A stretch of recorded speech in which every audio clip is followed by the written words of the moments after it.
Te-oskrba je socialna storitev oskrbe na daljavo, ki je namenjena starejšim, ki bivajo na svojem domu in potrebujejo neke vrste alarm v primeru, če se kaj zgodi. Ta storitev omogoča varnejše, kakovostnejše bivanje na domu, hkrati pa zagotavlja, da v primeru kakršnihkoli padcev, nesreč, potrebe po pomoči avtomatsko aktivira klic v stalno delujoči asistenčni center ali pa tudi omogoča klic sorodnikov, otrok svojih, da jih alarmira, da jim pove, da je nekaj narobe in da njihova oseba, starejša oseba, uporabnik te storitve potrebuje pomoč. Kakšna cena je osnovne storitve? Osnovna cena osnovne storitve znaša 20 € plus DDV. Ta naprednejša ambientalna storitev pa znaša cena 30 € plus DDV. Tej storitvi, se pravi, poleg senzorike padca, poleg klica, poleg detektorja gibanja se lahko dodajajo tudi druge storitve, kot so detektor dima, izliva vode, voice recognition, se pravi, da lahko pokličemo na pomoč z glasom.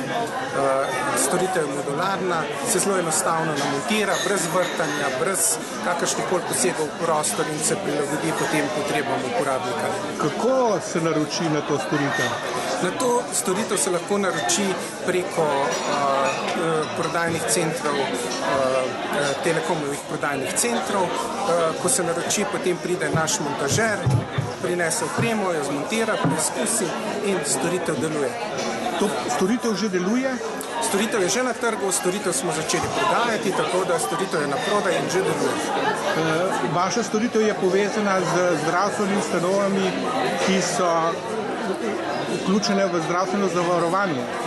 Naša storitev trenutno omogoča asistenčni klic ter organiziranje asistence, da se organizira pomoč. V prihodnosti pa bomo to storitev tudi integrirali z javnim zdravstvenim sistemom, vendar to je drug pilot in to pričakujemo, da bo uresničeno naslednje leto oziroma v letu 2019. To je pa potem ta dodatek zdravje na daljavo, ta projekt pa še poteka. Tukaj pa še nismo do konca razvili storitev.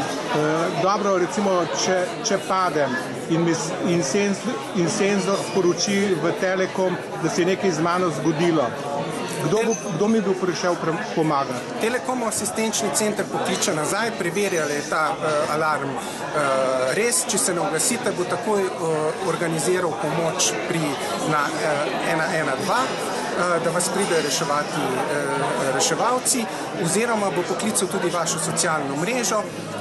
V jeseni pa bo tudi na voljo ključavnica na daljavo in bo možno tudi na daljavo odklepati vrata v primeru sproženja alarma, tako da bo organizirana pomoč v najkrajšem možnem času, da bo poskrbijo za vas. No, to se mi zdi zelo pomembno, da ste organizirani preko številke 112.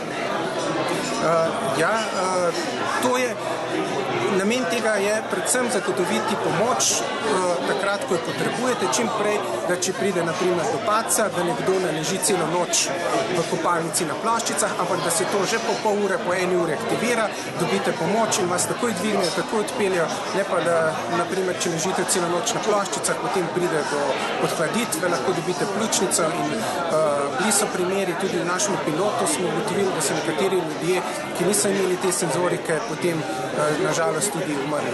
No, to ne velja samo za doma, tudi če smo na sprehodu, če smo na izletu. Ta rešitev je mogoče jo uporabljati tudi zunaj hiše. Takrat morate imeti pametni telefon in detektor padca in če imate na sebi detektor padca oparen s pametnim telefonom, asistenčni center takoj zazna, kje ste padli in vas nazaj pokliče, če ne dobi vašega odgovora, vas lahko detekcira in organizira pomoč, da vas pridejo iskati na točno lokacijo, kjer se vam je ta nesrečni dogodek dogodil. To pomeni, z vašo mrežo pokrivate zelo dobro celo Slovenijo. Ja, naša mreža Signal je zelo dobro pokrit, tako da praktično ta rešitev deluje po celi Sloveniji. Hvala lepa za pogovor, vaše cenjeno ime in priimek. Hvala lepa vam. Moje ime je Peter Kostitičnik, sem vodja področja e-zdravje in e-oskrba na Telekomu Slovenije.